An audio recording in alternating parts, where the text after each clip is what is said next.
Sadhguru. As you know, yoga is now very popular in America. Spiritual teachings from India have been coming for 200 years, and now the word yoga is on everybody's lips, and it's a multi-billion-dollar industry.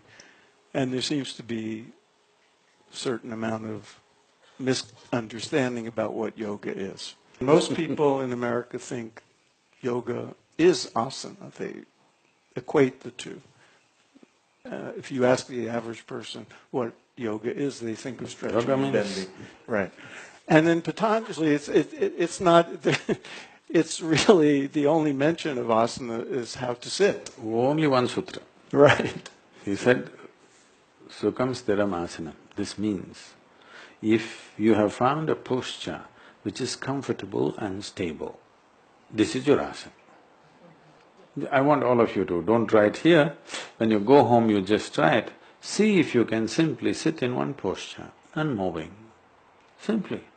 But let's say 20-30 minutes.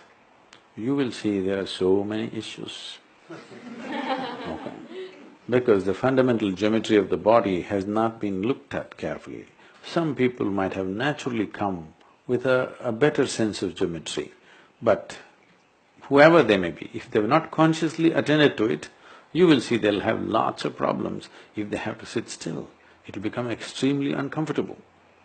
So he is talking about Sukham Stiram, that means it is comfortable and it's stable. It doesn't need to move all the time. That means in one way, it is off its compulsive nature. It does not have to do anything, it can simply sit in one place. So that's asana, only one sutra among nearly 200 sutras.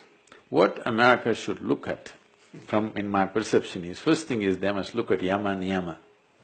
This is what to do and what not to do. They skipped that and directly went to asana because there is a physical culture going on. It's see, physical body is at its peak.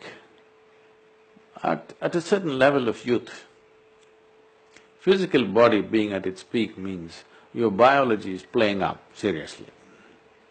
Other dimensions are gone, or in some way your intelligence has been hijacked by your hormones. That physical body rules life. I think somewhere the world has invested a little too much on that we think the body is everything. It doesn't matter what age you are still trying to be youthful because somewhere you think youth is the highest value. This misconception has to change. Youth is a certain time of energy, tremendous amount of energy. Youth means life in making, not yet made. So, because there's a high level of energy, people think it's the peak thing. No.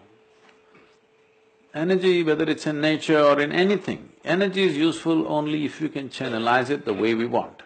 When it's a burst of energy, it could be destructive. A burst of energy is a bomb actually.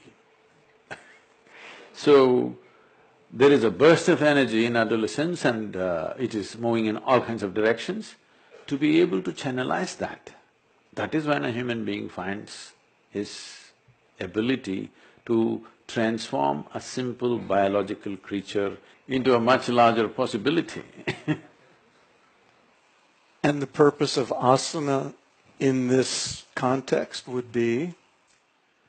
See, if one observes themselves in their day-to-day life, they would see this. For every different level of consciousness that one goes through, for different states of emotional and psychological states that one experiences, one will see the body naturally tends to take a certain posture. If you know someone well, let's say in your family, if you go back home today and just see, looking at the way they're sitting, you almost know what's happening with them. If you're angry, you sit one way, you're happy, you sit another way, you're miserable, you sit another way. The body naturally aligns itself to what's happening within you. Conversely is the science of asanas.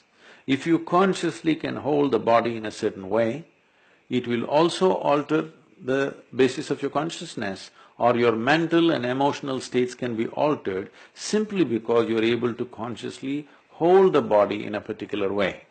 The very way you think and feel and experience life can be altered simply because you're holding the body in a certain way. This is a very subtle process, not the kind of exercise that's being done. The classical yoga is a very, very subtle process. It's like, probably if you have seen a television, you definitely have, if you, let's say late 50s or 60s, if you had a television at home, you had a bunch of aluminum tubes up there. You're watching your favorite show, suddenly it goes boop boop. Then you go up on the